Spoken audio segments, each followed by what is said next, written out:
Vamos a empezar el tema número 34 de la paz de Dios con una oración.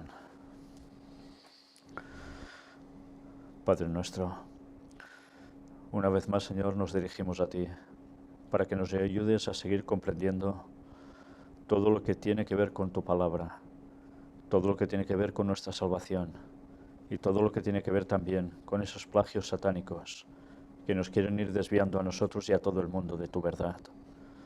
Ayúdanos, Señor, a estar atentos a todo, a saber discernir, que tú seas siempre quien nos guía a toda la verdad, que el Espíritu Santo no nos deje nunca. Y ayúdanos también a seguir profundizando en tu palabra, en esos textos que tanto necesitamos, especialmente en estos últimos tiempos. Perdona nuestros pecados, cuida de tu pueblo en todo el mundo. En el nombre de Jesús te lo pedimos todo. Amén. Bien, pues una vez más tenemos una portada que es indicativa de algo que va a aparecer en el primero de los textos prácticamente que vamos a tratar hoy, en 1 de Corintios, y que enseguida algunos, cuando lo veáis, si habéis visto temáticas que hemos presentado anteriormente, lo vais a relacionar, cómo no, con esos descubrimientos que Ron Wyatt hizo en el desierto, en ese lugar donde fue tan famoso porque se le entregaron los 10 mandamientos a Moisés y por tanto al pueblo, y en ese desierto del Sinaí hubo un lugar donde se erigió un altar mientras Moisés aún estaba arriba, porque parecía que tardaba, no bajaba, y se buscaron un ídolo que a ellos ya les sonaba de algo, de donde habían salido. Y esto precisamente es un petroglifo, un grabado, un dibujo hecho en roca, del lugar que fue erigido como el altar donde todos esos sacrificios o lo que iban a hacer allí estaba. Y por tanto, aún ahora en Arabia Saudita sigue estando esto. Posteriormente otras personas lo han documentado y gracias a Dios lo hemos podido exponer. Y diréis, ¿y esto qué tiene que ver? Pues vais a ver cómo en 1 de Corintios hay un texto o una serie de textos que hacen referencia precisamente a esto. Después a mi espalda veis que hay otra imagen, pan de los de sin levadura, porque ya sabéis, el pan sin levadura representa ¿a quién? A Cristo, pero a su vez vamos a ver algún texto relacionado que también aparece allí y que no solo tiene que ver con Cristo. Pues bien, vamos antes de nada a repasar estas últimas noticias de esta semana que tienen que ver con ese plagio satánico sobre la paz de Dios.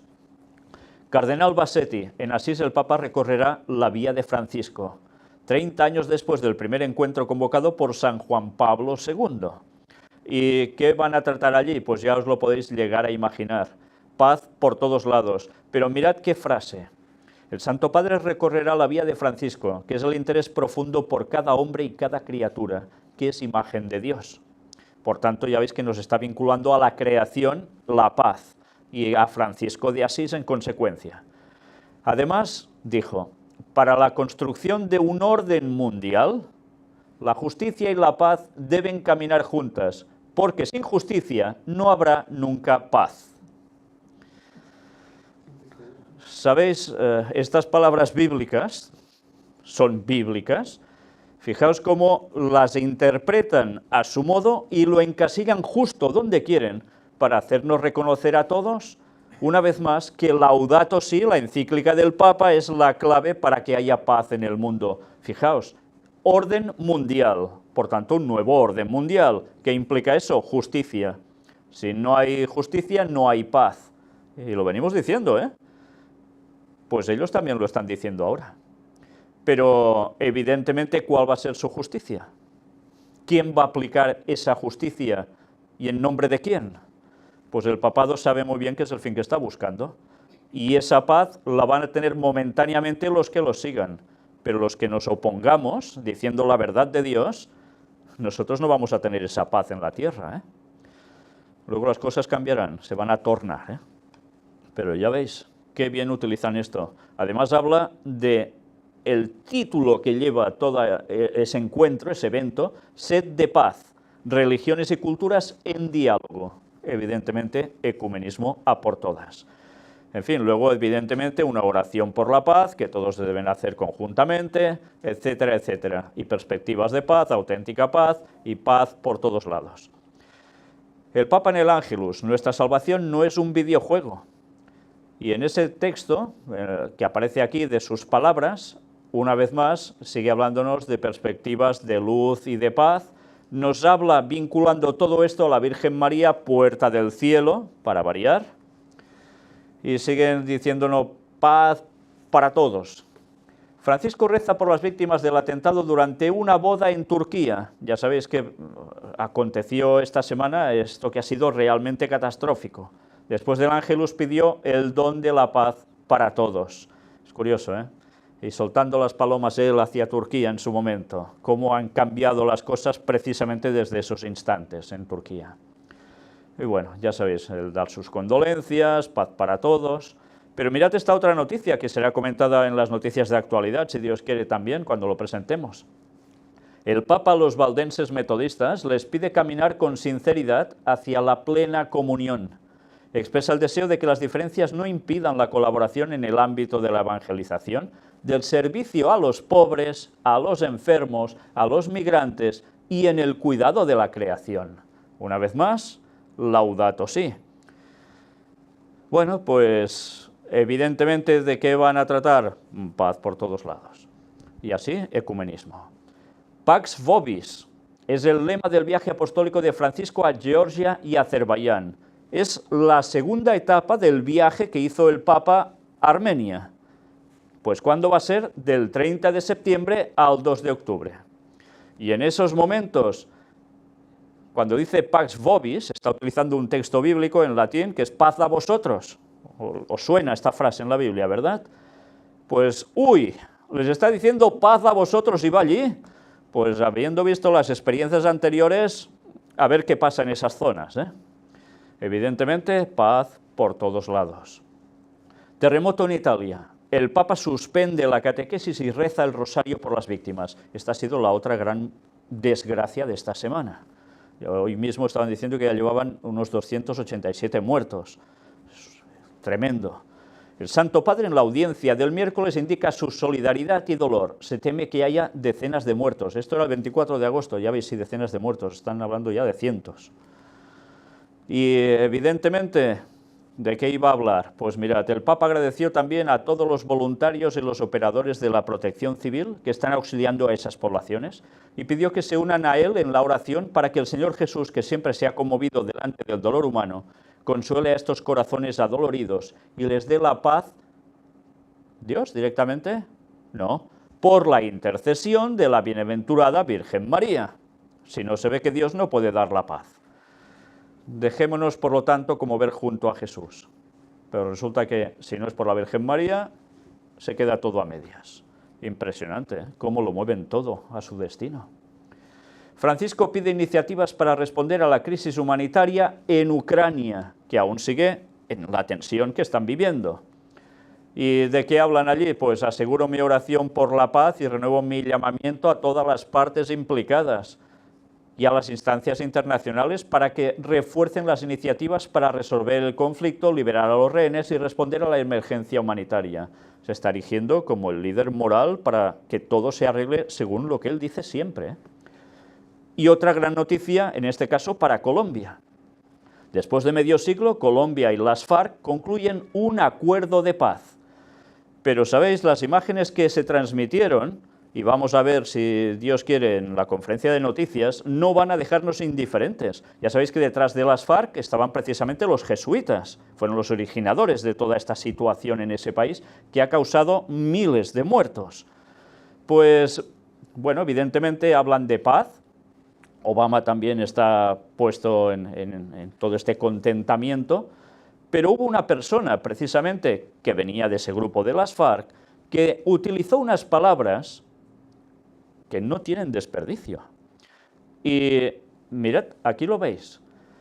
Por este paso histórico, el jefe negociador de las FARC, Luciano Marín Arango, alias Iván Márquez, celebró en Twitter la firma del acuerdo con un Habemus Pacem.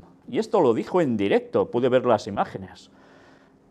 Y dijo, del cónclave de La Habana, ha salido humo blanco, o sea, fumata blanca. ¿A qué os recuerda esto?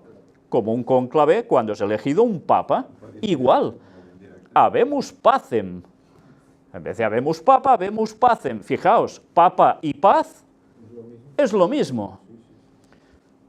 ¿Y por qué dice esto un negociador de las FARC? Pues evidentemente porque ha habido la negociación del Vaticano por en medio, que evidentemente ha trabajado en conjunción con los jesuitas, que son los que estaban detrás de las FARC. Y mirad qué bien, ahora todo solucionado gracias a este milagro papal, ¿no? Impresionante. Pues si veis paz subrayado, ¿cuántas veces sale en todo este hecho? Pues mirad, tantas veces como queráis, incluso seguridad, por supuesto. Paz, seguridad. ¿Habéis visto cuántas veces se cita la palabra paz? Impresionante. Pues esta es la paz que gracias al Vaticano se irá consolidando en según qué lugares y en según qué otros se va a regirar todo. Depende de donde interese, harán una cosa u otra. Tema del Día Mundial de la Paz 2017. Practicar la política de la no violencia. La 50ª Jornada Mundial de la Paz se celebra el 1 de enero de 2017. Ya lo sabéis que ahora se celebra esto cada año. ¿Y qué día? El 1 de enero. Paz, como siempre, por todos lados, Jornada Mundial de la Paz, etcétera, etcétera. Y aún ha habido otro lugar que tampoco se han quedado atrás en este sentido. Inician jornada de oración por la paz en Tabasco.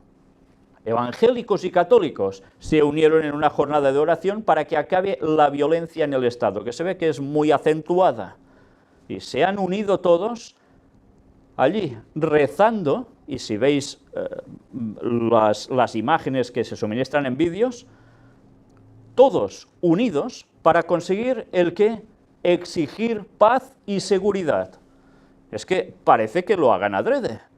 ¿Cómo puedes ir pidiendo estas palabras cuando sabes que cuando digan paz y seguridad va a pasar lo que va a pasar? Y son católicos y protestantes unidos en ecumenismo para conseguir una paz en ese lugar. La verdad es que, fijaos, qué fácil es cuando se deja generar que todo esté mal para después poder ofrecer una solución. Y la gente lo va a abrazar porque lo desea. En fin, la paz que lo va a solucionar todo. Ya veis cuál va a ser, ¿eh? En fin. Bueno, pues nada, mientras Satanás sigue haciendo de las suyas, moviendo tantos hilos y tantas teclas en este mundo, nosotros vamos a ir a la auténtica paz de Dios, basándonos en los textos tal como están en la palabra de Dios. Y lo vamos a hacer continuando en 1 de Corintios. Si queréis coger vuestras Biblias, vamos a empezar por el capítulo 10, que es donde lo dejamos anteriormente, finalizamos analizando partes del 9. 1 de Corintios 10, versículos del 1 hasta adelante, ya veremos hasta dónde. Porque no quiero, hermanos, que ignoréis que nuestros padres todos estuvieron bajo la nube y todos pasaron el mar. ¿De qué episodio está hablando aquí? Y todos en Moisés fueron bautizados en la nube y en el mar. ¿Moisés bautizaba? ¿Verdad que no sabemos que Moisés bautizara? Pero fijaos cómo Pablo utiliza la forma de bautismo que ya conoció él en sus días y lo equipara con algo que pasó hacía muchos años atrás, cuando salieron de Egipto y tuvieron que ir cruzando algún lugar, ¿no? ¿Quién era la nube que los seguía? Cristo. Les daba esa protección durante el día. Por la noche era una columna de fuego. Pero todos pasaron el mar. Todos recordamos cómo presentamos también en los temas sobre Ron Wyatt, cómo los hebreos cruzaron precisamente ese mar y cómo después terminaron tan mal precisamente los egipcios, ¿no? Pero ese fue su bautismo espiritual. Y todos comieron el mismo alimento espiritual. ¿Y cuál era ese alimento espiritual? Y todos bebieron la misma bebida espiritual. ¿Y cuál es esa bebida espiritual? Porque bebían de la roca espiritual que los seguía y la roca era Cristo. Por tanto, Cristo era el todo para ellos, era el que los alimentaba, les daba de beber, en todos los sentidos, y de un modo literal o no. Sí, hubo maná, pero además, ¿qué hubo? ¿Recordáis la peña de Oreb? ¿Qué salió de allí? Agua en abundancia extrema. Y ya vimos las imágenes en todo lo que pudimos presentar, gracias al material de Ron Wyatt y otras personas. Pero de los más de ellos no se agradó Dios, por lo cual quedaron postrados en el desierto. ¿A qué hace referencia aquí? Pudimos presentar también unas imágenes, si no recuerdo mal, eran de la familia Cadwell, del desierto, donde murieron muchísimas personas hebreas por haberse sublevado contra Dios allí en el desierto. Y aún habían unos, digamos, monumentos marcadores de cuerpos, de tumbas, en pleno desierto con piedras, y que eran cantidades industriales de esas tumbas. Pues aquí está haciendo referencia a todo eso. Por un lado, el pueblo había vivido de Cristo, literalmente y espiritualmente, pero muchos quedaron postrados en el desierto, y no eran postrados en adoración, está haciendo referencia a que murieron allí.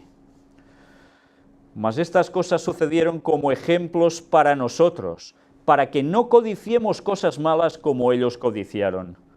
Una vez más, los registros en la Biblia están para algo. Esas historias del pasado estaban también para ser utilizados en cada fase en que la verdad fuera pasando a través de los siglos. Pero también esto va para nosotros. ¿Y qué es lo malo que codiciaron? Pues bueno, vamos a ver algunas cosas que nos dice aquí el apóstol Pablo. Ni seáis idólatras, como algunos de ellos, según está escrito. Se sentó el pueblo a comer y a beber y se levantó a jugar. ¿Y eso por qué? ¿Y dónde? ¿Ante quién? Pues precisamente ante ese becerro que hicieron y que allí empezaron a hacer todo lo que no tocaba y que también les iba de lo mismo que habían vivido y comprobado que hacían los egipcios. Entonces se aplicaron esa divinidad a ellos.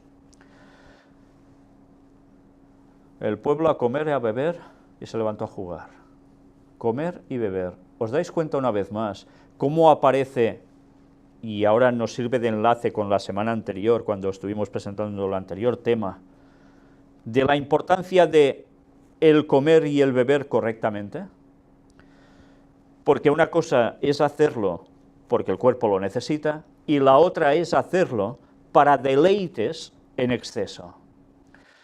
Y como consecuencia, si en el estómago pones lo que no toca, tu vida va a cambiar radicalmente, porque tu línea de pensamiento no irá dirigida hacia el bien, sino a todo lo contrario. Te va a ser más difícil controlarte, dominarte. Y si tú no te dominas con la ayuda de Dios, ¿quién te va a dominar? Es evidente, solo puede ser Satanás. Y se levantó a jugar.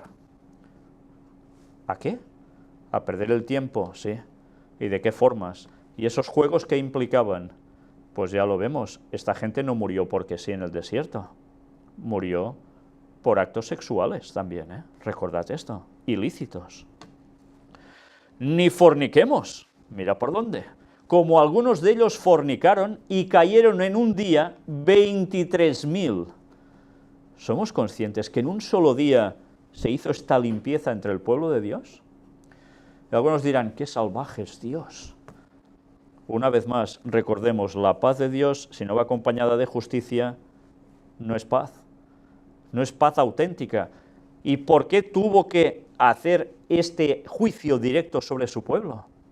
Pues porque si no intervenía el Señor, todos los mandamientos que Dios le da a Moisés y todo lo que debería surgir de ese pueblo, que sería el Mesías, se hubiese acabado, porque hubiesen dejado de servir a Dios. ¿Y qué hubiesen hecho? ¿Dónde se hubiesen vuelto? ¿No pedían volver a Egipto? ¿Y en Egipto qué hubiesen encontrado? ¿A Dios o a la idolatría total? Adoraciones satánicas. ¿Os dais cuenta? Si Dios era necesario que hiciese eso, porque si no, no nacía el Mesías, y si no, no había salvación para nadie en este mundo. Qué lástima que esto, la gente que le da por atacar las cosas de Dios, no le dé por pensar un poco más. Ni tentemos al Señor como también algunos de ellos le tentaron, y perecieron por las serpientes, porque mirad, no aprendieron aún, y en esa otra ocasión tuvieron que pasar por el tema de las serpientes. ¿Y recordáis qué tuvieron que hacer? Erigir, ¿el qué? Una serpiente, mirarla y ser salvos. Y después, con el paso del tiempo, querían adorar a la serpiente también, en vez de pensar en todo lo que significaba. Ni murmuréis, como algunos de ellos murmuraron y perecieron por el destructor. Murmuraciones. ¿No pasa aún esto en nuestros días? ¿Contra qué murmuraban? ¿Contra Dios? Evidentemente. ¿Pero cómo lo manifestaban esto? Con lo bien que estábamos en Egipto, nos has tenido que venir a traer aquí y moriremos de hambre. ¿Y dónde? ¿Lo recordáis? Murmuraciones, levantarse contra los dirigentes que Dios había puesto, en este caso Moisés. ¿Y qué? Perecieron por el destructor. ¿Y este destructor quién era? ¿Era Satanás? El destructor provenía de parte divina, Hizo justicia. Y estas cosas les acontecieron como ejemplo, y están escritas para amonestarnos a nosotros, a quienes han alcanzado los fines de los siglos. Esto lo decía Pablo, que en su tiempo habían alcanzado los fines de los siglos. ¿Era verdad? Pablo había entendido que se alcanzaban los fines de los siglos, ¿por qué? Pues porque ya habían pasado los 4000 años de historia y quedaba menos de la mitad, por tanto, los fines de los siglos, de los 6000 años me refiero. Pero evidentemente este texto, ¿para quién está escrito en verdad? ¿Para todas las épocas? Sí, pero especialmente ¿para quién? Para quienes han alcanzado los fines de los siglos. Por tanto, especialmente para nosotros. Si Jesús vuelve en 2031, ¿para quién está escrito esto? Es más que evidente, Así que el que piense estar firme, mire que no caiga. ¿Y cuántas veces pensamos que estamos firmes, Mira, ahora hago cada día la escuela sabática, cada día estudio la Biblia, cada día leo un libro de Ellen White, cada día oro 3 veces al día y mi pensamiento está en Dios y ahora me encuentro bien espiritualmente. Y a la que te despistas un poco, ¡patam!, ya te la has pegado. Sí, te la has pegado espiritualmente, has pecado. Y creyéndonos firmes. ¿No hemos visto grandes lumbreras caer? Pues aún veremos más. Cuando todo se ponga peor, aún veremos más. Y me estoy refiriendo a gente de mucho conocimiento, gente de mucha iglesia, gente que ha mandado sobre muchos en plan pastor. Pues todo esto, pensando estamos firmes, pues miremos que no caigamos. O sea que nadie puede bajar la guardia, nadie. Pero mirad qué dice ahora. No os ha sobrevenido ninguna tentación que no sea humana. ¿Qué quiere decir esto? ¿Alguna tentación que no sea humana? Ninguna tentación que no sea humana. ¿Por qué nos dice esto? ¿Hay alguien que tuvo una tentación que no fuese humana? ¿Qué le pasó a Jesús en las tentaciones con Satanás? ¿No lo estaba tentando a sacar su divinidad en pro de sí mismo, para su propio bien? Pues a nosotros esto no se nos pasa por aquí. Esta tentación no la podemos tener porque no somos Dios, no podemos sacar nuestra divinidad. Entonces, ¿qué quiere decir? Que si no llegamos a ese extremo de tentación, que no podemos y Satanás lo sabe, por tanto no nos va a apretar por allí, si no pasa esto en nosotros, quiere decir que toda tentación que tengamos la podemos superar, porque sí es humana. ¿Y cómo se supera eso? Pero fiel es Dios, que no os dejará ser tentados más de lo que podéis resistir. Incluso a la tentación humana que nos llega, Dios le pone un veto. Dice, hasta aquí este puede ser tentado, porque hasta aquí puede superarlo. Lo otro quizás no podría, pues ya no lo dejo que llegue a ese punto. ¿Es misericordioso Dios o no? ¿O nos ponen tentaciones que nos exceden, que no podremos aguantar y cederemos? Entonces Dios sería malo. Mirad una vez más la justicia de Dios, la misericordia de Dios y la paz de Dios, dando todo hasta un límite que nosotros podemos reaccionar y acercarnos a Él. No se excede. por eso, una vez más, esas famosas palabras que Dios aprieta pero no ahoga, son ciertas, porque es esto en definitiva.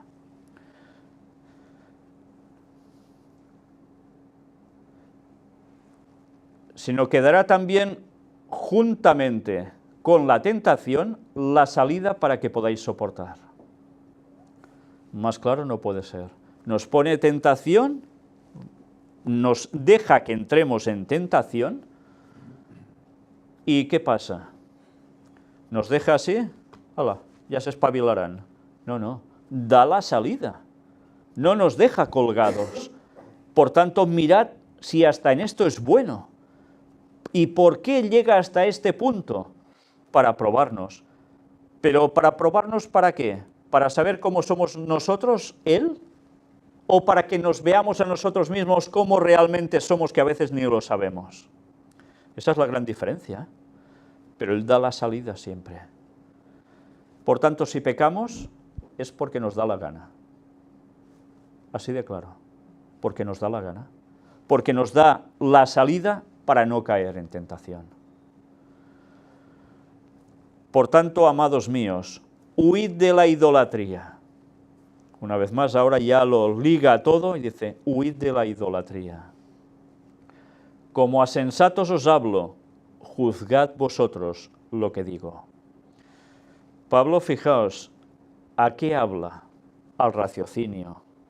Siempre habla al raciocinio, no habla al sentimentalismo, habla, piensa, juzga y entonces decide. Qué distinto, ¿eh? De tantos predicadores que hay en la actualidad. Va directamente aquí. ¿Y por qué? Porque esta es la forma en que el predicador debe hablar el mensaje. La copa de bendición que bendecimos, ¿no es la comunión de la sangre de Cristo? ¿De qué está hablando ahora aquí? Fijaos, vuelve a retomar el tema que habíamos visto antes, en sus capítulos anteriores, donde habla ¿de qué? De la Santa Cena. ¿No es la comunión de la sangre de Cristo esa copa de bendición que bendecimos? ¿Por qué dice copa de bendición que bendecimos? Parece un juego de palabras absurdo, pero no. Copa de bendición quiere decir que esa copa puede ser tu bendición, pero además la bendecimos. ¿Y cómo la bendecimos? ¿Por nosotros mismos? No, la bendecimos pidiéndoselo ¿a quién? A Dios. Y entonces queda bendita. Por tanto, pasa a ser nuestra bendición. Pero ahora veremos cómo esa bendición a veces puede ser totalmente lo contrario, ¿eh? Pero mirad qué dice ahora. El pan que partimos, ¿no es la comunión del cuerpo de Cristo? Fijaos cómo, y ahora recordaréis la imagen que habéis visto a mis espaldas, esos panes sin levadura, ese pan sin levadura, que enseguida nosotros lo calificamos con Cristo, ¿verdad? Y es cierto. Pero además dice, ¿no es la comunión del cuerpo de Cristo? Comunión del cuerpo de Cristo. ¿Quién es el cuerpo de Cristo? La Iglesia, la verdadera Iglesia, claro.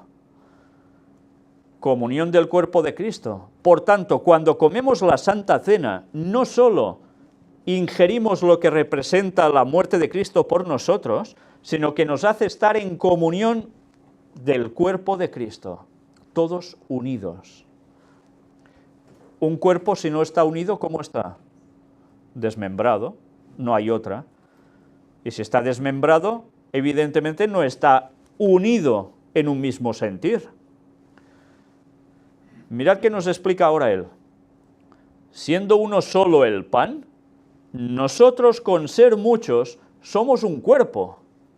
Mirad cómo está haciendo la comparativa entre Cristo y la Iglesia, entre Cristo y el pan, pero también nosotros, todos juntos, pues todos participamos de aquel mismo pan.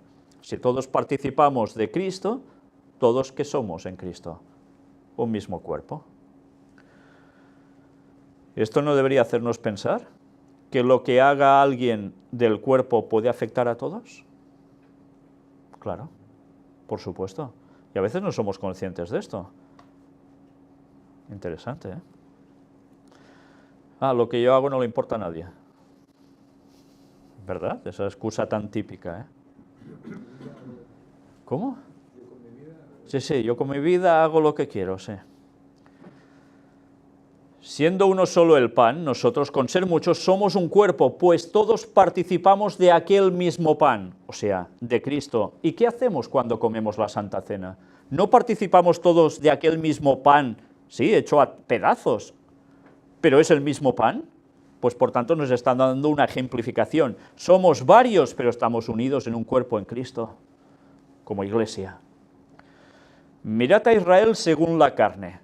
Los que comen de los sacrificios, ¿no son partícipes del altar? Está haciendo una comparativa con los rituales que seguían haciendo los judíos, incluso en esos tiempos, que ya Jesús había venido, pero ellos aún, como lo habían rechazado como Mesías, querían seguir en lo mismo.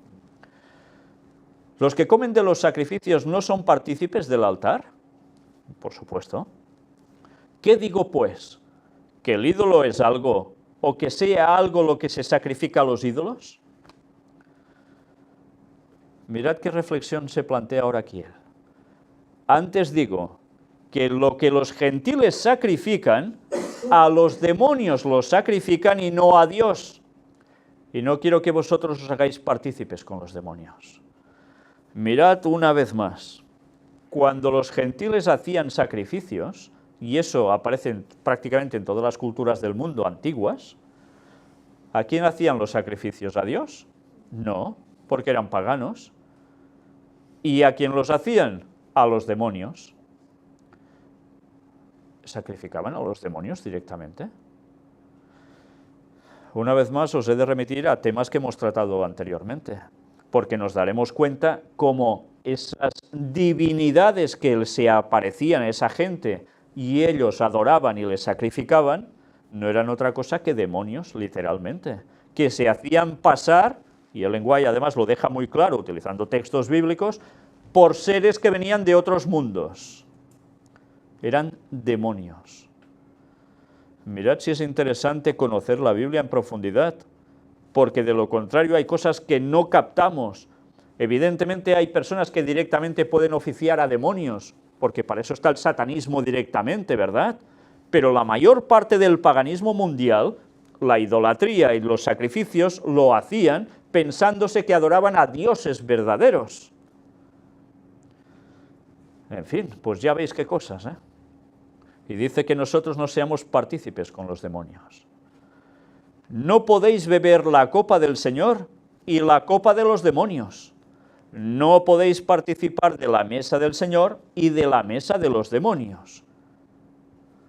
Por tanto, el cristiano, ¿qué tiene que hacer? Decidir entre una cosa u otra. No hay más. O sigues las cosas de Dios plenamente o quieres participar en un pie a cada lado. Y si haces eso, evidentemente lo que estás haciendo con las cosas de Dios no te sirve para nada, al contrario. Y digo al contrario y veréis por qué. ¿O provocaremos a celos al Señor? ¿Somos más fuertes que Él? Y algunos dirán, pues vaya Dios, mira que es celoso tú, como cualquiera de nosotros. Fijaos cómo el lenguaje humano es corto para expresar una situación y un pensamiento a veces. Y es necesario utilizar palabras que nosotros conocemos o más o menos intentamos saber lo que es, para darnos alguna enseñanza. Evidentemente el Señor no se mueve a celos porque sí, se mueve a celos para nuestro propio bien, porque sabe que si hacemos todo lo contrario, nos vamos a apartar de Él y no tendremos la bendición suya ni la salvación. ¿Y podemos nosotros confrontar al Señor? ¿Somos más fuertes que Él? ¿Vamos a cambiar a Dios acaso? Mirad qué frase tan bonita, y que tantas veces obviamos, dejamos de banda totalmente porque no nos interesa. Todo me es lícito, pero no todo conviene. Todo me es lícito, pero no todo edifica. Lo que antes decíamos, con mi vida hago lo que me da la gana, ¿eh? Pues mirad qué claro es el apóstol Pablo. ¿Todo me es lícito? Claro, todo nos es lícito, sí. ¿Pero todo nos conviene? No, no todo nos conviene. Porque no todo edifica. Por tanto, si una cosa no edifica, ¿qué hace? destruye. Porque no es que la cosa se quede igual, no, no, o se edifica o se destruye, no hay otra, se derriba. Una vez más, ¿no hemos de pensar en los demás? Ninguno busque su propio bien, sino el del otro. Eso es cristianismo. Y en nuestra época, precisamente lo que se estila es todo lo contrario. Que me vaya bien a mí y al otro, ya me entendéis. Pues eso no es el cristianismo. Mirad ahora 1 Corintios 10, del 31 al 33, que nos dice: si pues coméis o bebéis, o hacéis otra cosa, hacedlo todo para la gloria de Dios. Por tanto, ¿nos vamos a emborrachar? ¿Vamos a comer lo que no es lícito comer? Ah, no, es que como lo he bendecido antes, Dios bendice todos los alimentos, y puedo comer el cerdo que me dé la gana y lo que sea. Pues no seamos inconsecuentes. Hay cosas que hay que hacerlas para honra de Dios, para su gloria. Y si hacemos otras cosas queriendo autoengañarnos, lo único que conseguimos es perjudicarnos a nosotros y no darle gloria a Dios. No seáis tropiezo ni a judíos, ni a gentiles, ni a la iglesia de Dios. Qué frase, ¿eh? A judíos. ¿Por qué a judíos? Porque los judíos estaban aún en el mensaje de no aceptar a Cristo. Según lo que ellos hicieran, dirían: ¡ja! Mira estos que se llaman cristianos. Y ya está, ¿eh? Ya puedes dar todo el mensaje que quieras con la Biblia en la mano y sí, está aquí. Sí, lo puedes demostrar, pero si en tu vida está siendo causa de tropiezo por todas esas cosas, ¿qué haces? Pues que el mensaje no llegue para nada. Todo lo contrario. Ni a gentiles. ¿Quiénes eran los gentiles? Los griegos. Sí, los griegos y todos los demás. Si hacías algo así, no dirían también: ah, pero tú no eres, ¿y por qué haces esto si tú eres? Y el mensaje en nada queda exterminado. Pero mirad, ni a la iglesia de Dios. No seáis tropiezo ni a la iglesia de Dios. Una vez más, si hacemos lo que no toca en las congregaciones, podemos ser tropiezo a los propios hermanos. Interesante, ¿eh? Cómo Pablo llega a ahondar hasta lo más profundo. Evidentemente inspirado por Dios, porque estos consejos, cualquier persona que reflexione un poco se da cuenta que son absoluta realidad. Pero mira que añade: como también yo en todas las cosas agrado a todos, no procurando mi propio beneficio, sino el de muchos, para que sean salvos. Qué bonito, ¿eh? Pablo, que podía decir: siendo quien soy, doy un mensaje y todos me tenéis que seguir y servir, etcétera, etcétera, no buscaba nada de esto. Lo que buscaba era la salvación de muchos, para que fuesen salvos, buscaba eso. ¿Y qué hacía? Se sacrificaba en muchas cosas. Qué diferencia con nosotros tantas veces, ¿eh? Bueno, pues es algo que todos debemos analizar, pensar y decir: si en algo hemos fallado, pues nos toca cambiar. Porque todos hemos podido pasar por estas circunstancias que pueden ser sumamente variadas, dependiendo de cada persona y de cada hecho. Pero debemos tener claro que nuestro objetivo es que muchos sean salvos. Y debemos hacer todo lo posible para no mancillar el nombre de Cristo. Mirad ahora el siguiente texto, en 1 Corintios 11, del 17 al 19. Pero al anunciaros esto que sigue, no os alabo, porque no os congregáis para lo mejor, sino para lo peor. Mira por dónde. ¿Recordáis que decía: no dejéis de congregaros como algunos tienen por costumbre? Y ahora resulta que están congregados y también los ataca. ¿Por qué? Pues muy fácil.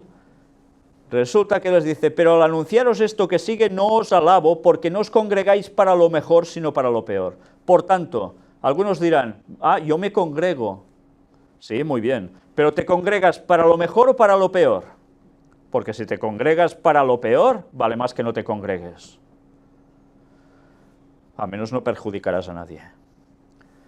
Pues en primer lugar, cuando os reunís como iglesia, Oigo que hay entre vosotros divisiones, y en parte lo creo.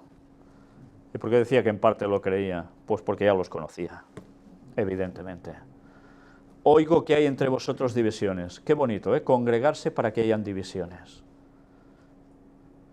Bueno, vosotros habéis vivido alguna experiencia como yo. ¿Da gusto congregarse en algún lugar, en alguna iglesia donde hay divisiones? Da asco. Y da muy pocas ganas de asistir allí. Pocas no, ningunas. Porque esas divisiones causan un malestar que te afecta no solo el sábado cuando te congregas, sino que te afecta durante toda la semana. Porque es preciso que entre vosotros haya disensiones para que se hagan manifiestos entre vosotros los que son aprobados. Mirad por dónde. Dios permite que haya disensiones para que salga a la luz lo que hay en el corazón de cada uno. Y si uno es aprobado o en verdad, para nada. Hasta las cosas malas, Dios las tuerce a fin de bien. Y eso lo debemos tener presente. ¿No hemos pasado por experiencias así también aquí? No hace falta ir muy lejos, ¿eh? Ya lo veis. Cuando todo sale lo que hay en los corazones de las personas. Disensiones. ¿Y para qué? Para que se sepa quién es aprobado y quién no. 1 Corintios 11, del 26 al 34 nos dice: Así pues, todas las veces que comiereis este pan y bebiereis esta copa, la muerte del Señor anunciáis hasta que Él venga. Recordamos esto cuando hacemos la Santa Cena, ¿verdad? Es un texto que se suele leer en esos momentos tan importantes.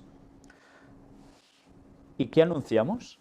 La muerte del Señor hasta que Él venga. Por tanto, es un recordatorio de la muerte de Cristo en Pascua, en la cruz. ¿Hasta cuándo?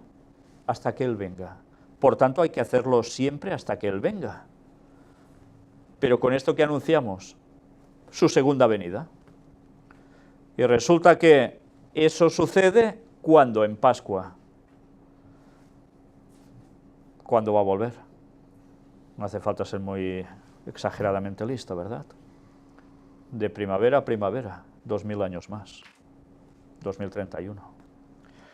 De manera que cualquiera que comiere este pan o bebiere esta copa del Señor indignamente, será culpado del cuerpo y de la sangre del Señor.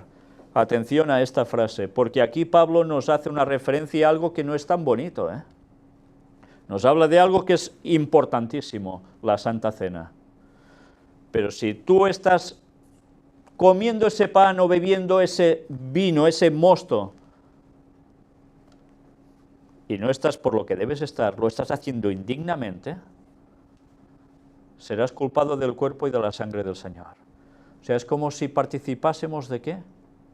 De asesinar a Cristo. Claro. Hacer lo mismo que hicieron los judíos y los romanos, que terminaron con Cristo en su momento. Fijaos por eso, cuando se dice, ¿un niño puede participar de la cena del Señor? Depende del niño. Si ese niño ya está en una edad que puede comprender bien las cosas y ser consciente, y en su vida es consecuente, evidentemente que participe. Pero no podemos hacer participar a un niño con 3 años, 5 años, 6 años. Eso es un absurdo. Pero cuidado, ahora apliquémoslo a los adultos. Si nosotros en nuestra vida estamos haciendo lo contrario a la voluntad de Dios en algún aspecto y lo sabemos, si tomamos del pan y del vino, somos culpables. Y Dios nos va a pasar factura. Y mirad qué sucedía. Por tanto, pruébese cada uno a sí mismo y coma así del pan y beba de la copa. Una vez más, primero, ¿qué debes hacer? Probarte a ti mismo. A veces decimos, está muy bien, antes de la Santa Cena nos vamos a reunir con la persona a la cual le hayamos hecho algo o tenga algo contra nosotros, ¿no? Para conciliarnos y participar sanamente y dignamente de la cena del Señor. Pero, primero, ¿qué hay que hacer? Pruébese cada uno a sí mismo. Primero de todo, Porque claro, si no te pruebas primero a ti mismo, si no te examinas, ¿qué sabes lo que vas a tener que decirle a otra persona si las cosas van mal o no? O es más, ¿sabes si tienes que cambiar algo en ti o no para participar o no de la cena del Señor? Porque si estás mal llevando cosas contrarias a la voluntad de Dios, no participes de la cena del Señor. ¿Sí? Mirad ahora qué más dice. Porque el que come y bebe indignamente, sin discernir el cuerpo del Señor, juicio come y bebe para sí. Sí, sin discernir el cuerpo del Señor. Podemos decir, no, es que yo soy consciente que eso simboliza a Cristo. Sí, muy bien. Pero somos conscientes que discernir el cuerpo del Señor va mucho más allá de esto y es hacerle caso en lo que pide. Porque si no, juicio y come y bebe para sí. Esto se nos apunta, ¿eh? Si nosotros participamos de algo tan trascendental y no lo hacemos dignamente, vamos a ser condenados. Mirad qué más añade. Por lo cual hay muchos enfermos y debilitados entre vosotros y muchos duermen. ¿Qué? ¿Qué nos dice este texto? Pues que muchos, por participar mal, indebidamente de la Santa Cena, quedaron enfermos y debilitados. Entre ellos, entre vosotros, aún se congregaban. Y estaban en estas condiciones, porque estaban participando mal, fatal, de la Santa Cena. Y muchos duermen. ¿Y muchos duermen? O sea que muchos habían muerto por haber participado mal de la Santa Cena. Pues vaya responsabilidad tenemos, ¿eh? Si pues nos examinásemos a nosotros mismos, no seríamos juzgados. Qué bonito cuando una persona se autoexamina, porque es cuando sabe reconocer si va bien o va mal con la ayuda de Dios. Y es cuando sabe dónde puede paliar las cosas con su ayuda, con la de Dios. Si no, ¿qué? Mas siendo juzgados, somos castigados por el Señor, para que no seamos condenados con el mundo. Somos juzgados, ¿eh? ¿Os dais cuenta?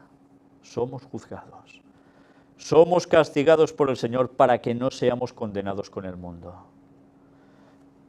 Cuando castiga el Señor, ¿qué hace? ¿Castiga para hundirnos, para masacrarnos? No. Castiga para que no seamos condenados con el mundo, para que reaccionemos. Castigos de Dios. Algunos dicen, Dios no castiga, ¿eh? No, pues si Dios no castigara, muchos no saldríamos nunca de donde estamos del error haciendo cosas malas. Y lo hace a fin de bien, para que haya una reacción y podamos cambiar y poder ser salvos y no condenados con el resto del mundo. Vaya, y Dios es malo, ¿eh? Madre mía. Así que, hermanos míos, cuando os reunís a comer, esperaos unos a otros. ¿Pero qué Santa Cena hacían? Claro, es que te quedas pensando y dices, o sea, se juntaban allí para ir a devorar platos y a beber. ¿Y qué? Yo llego primero, pues yo, primero para mí. ¿Pero esto qué era? ¿Esto era una Santa Cena o era un todo lo contrario? Si alguno tuviere hambre, coma en su casa, para que no reunáis para juicio. O sea que había gente que tenía hambre, llegaba con hambre y allí a atiborrarse de una Santa Cena del Señor. Pero, ¿qué es esto? Coma en su casa. ¿Qué pasa? ¿Que las personas no tenían su casa para comer primero? ¿Tenían que esperar ir a hacer una Santa Cena para llenarse, hincharse? Recordad todo lo que ha dicho antes, ¿eh? Comer y beber, ¿y de qué modos, eh? Fijaos que no solo hablaba de comer y beber en cualquier sentido, en cada día de las vidas, sino también de la Santa Cena, ¿eh? Las demás cosas las pondré en orden cuando yo fuere. Anda, que Pablo iba con chiquitas, ¿eh? Sí, tenía mucho amor y mucho cariño, evidentemente, porque si no, no les hubiese escrito todo esto. Pero sabía poner los puntos sobre las ías, con la ayuda de Dios. ¿Y recordáis la vara? ¿qué iré a vosotros? ¿Con vara? Sí, lo dijo claramente, ¿eh? Evidentemente no iba a pegar a nadie, pero iba a decir las cosas claras. Y quien no estuviera en consonancia, ¿qué debía hacerse con él? ¿Lo recordáis? Fuera.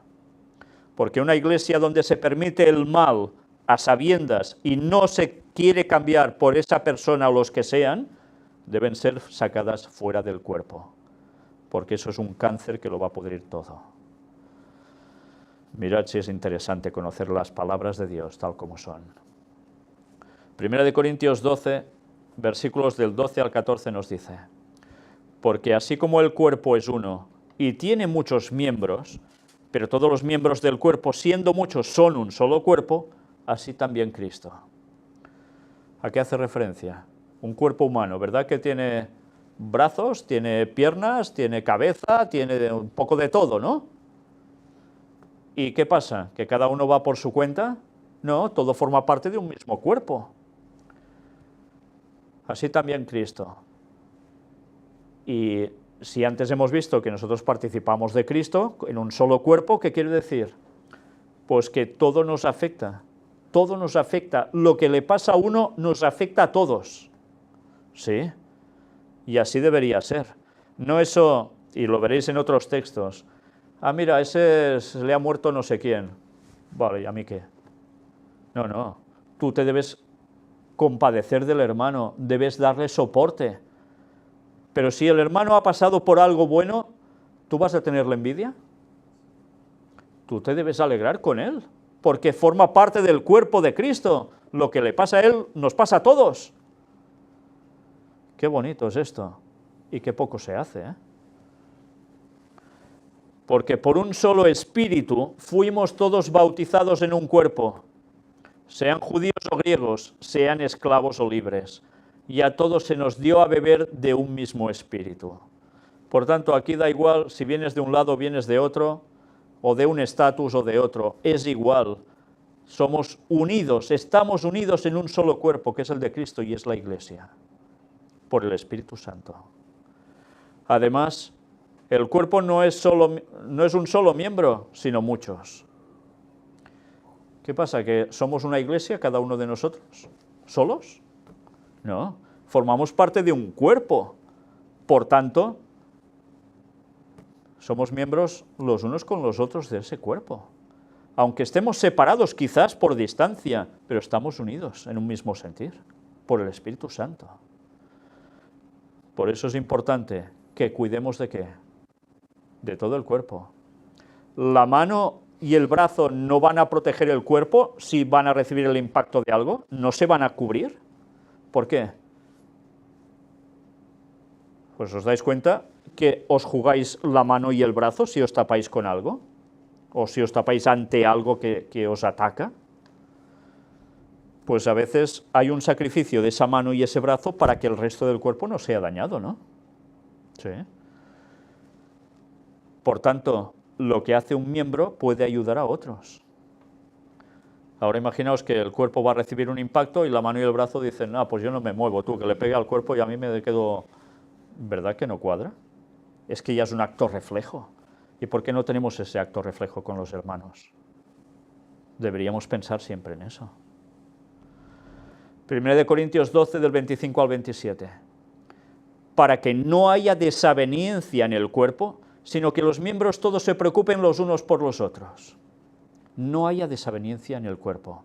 Ahora os imagináis un brazo que le dice a la pierna, ¡pua! ¿Yo para qué te quiero a ti? ¿No? Es que es absurdo. Pues eso son desavenencias. Y en cambio en el cuerpo, que es la Iglesia, no hay desavenencias. ¿No nos necesitamos los unos a los otros? Claro que sí. Claro que necesitamos por encima de todo a Dios, pero Dios nos da lecciones a través de unirnos también. Los unos debemos preocuparnos por los otros. De manera que si un miembro padece, todos los miembros se duelen con él. Y si un miembro recibe honra, todos los miembros con él se gozan. ¿No debe pasar esto en las congregaciones? Si uno lo pasa mal, ¿hay que dejarlo estar? No hay que darle soporte. Si alguno lo pasa bien por algo porque recibe honra, ¿no vamos a ser todos felices con él? Vosotros pues sois el cuerpo de Cristo y miembros cada uno en particular. Y lo aclara, ¿eh? Sois el cuerpo de Cristo, todos, por tanto debemos andar unísonos, cuidando los unos de los otros también, en comunión con Cristo. Pero además nos aclara, y miembros cada uno en particular. Por tanto, ser un grupo no quiere decir que nos exima a nosotros de nuestras responsabilidades individuales. Quiere decir que si te cuidas tú, en particular, como debes como cristiano, cuando vayas al cuerpo con los demás, y todos hacen lo mismo, ¿qué va a pasar con ese cuerpo? Pues ese cuerpo será genial, ¿eh? Será espléndido. Pero si hay alguno que no se siente exactamente así, si no trabaja en sí mismo, cuando vaya al cuerpo, ¿qué va a hacer? Liarla. Va a liarla. Pues vaya lecciones se nos dan, ¿eh? Y nosotros vamos a terminar aquí. Nos quedamos con este texto de 1 Corintios 12. Porque el siguiente texto es uno de esos que dices, esto sí que es la paz de Dios. 1 Corintios 13. El capítulo del amor, ¿verdad? La auténtica paz de Dios. Pero no nos vamos a quedar en 1 Corintios 13. Haremos algo más. Bien, creo que han sido suficientes textos para pensar, porque fijaos cómo la vida del cristiano va mucho más allá de la vida de cualquier otra persona. Otras personas no tienen este tipo de planteamientos, ni les hacen falta, pero el cristiano sí, porque el cristiano forma parte de una iglesia, forma parte de una orden dada por Dios, para que trabajando juntos se dé el mensaje con más potencia al mundo, para que muchos más puedan añadirse a Dios, a ese pueblo, y esperar la venida de Cristo. Y esa es una gran responsabilidad que todos tenemos. Por tanto, si hay asperezas entre hermanos, que se pulan. Si alguien hace lo que no toca, que cambie. Que poderoso es Dios para darnos esos cambios y esa fortaleza que todos necesitamos. Que el Señor nos bendiga a todos y nos ayude a cumplir todo esto de verdad. Y si alguno se da cuenta que ha errado y ha perjudicado el cuerpo, que pida perdón a Dios y a los hermanos, porque eso nunca es tarde. Nunca es tarde si no se cierra la puerta al Espíritu Santo. Que Dios os bendiga y que paséis un feliz sábado. Vamos a concluir con una oración.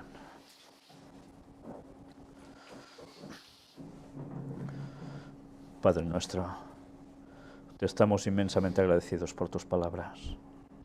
Gracias, Señor, porque nos vas mostrando todos estos escritos que, aun siendo tan antiguos, nos siguen mostrando tanta vigencia, y más ahora que nunca, cuando más debemos prepararnos para encontrarnos pronto contigo. Ayúdanos, Señor, a hacer todos los cambios pertinentes en nuestra vida y perdona tantos errores que hemos cometido, a veces a conciencia y a veces inconscientemente. Ilumina nuestra conciencia, Señor. Haznos cambiar, haznos ser como tú quieras, y que vayamos y nos congreguemos juntos en un mismo sentir, compartiendo entre todos la alegría de pertenecer a este cuerpo, al cuerpo de Cristo, nuestro Señor.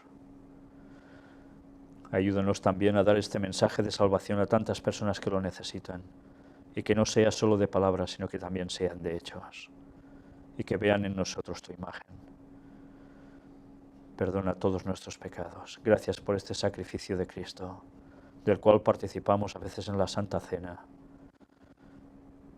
y que nos ayuda a conmemorar no solo ese sacrificio, sino a recordar que pronto viene Cristo a buscarnos, y queremos estar en pie, queremos irnos de aquí y pasar ese milenio en el cielo para luego volver aquí y tener la vida eterna en paz por siempre. Gracias por todo, Señor. En el nombre de Jesús te lo pedimos todo. Amén.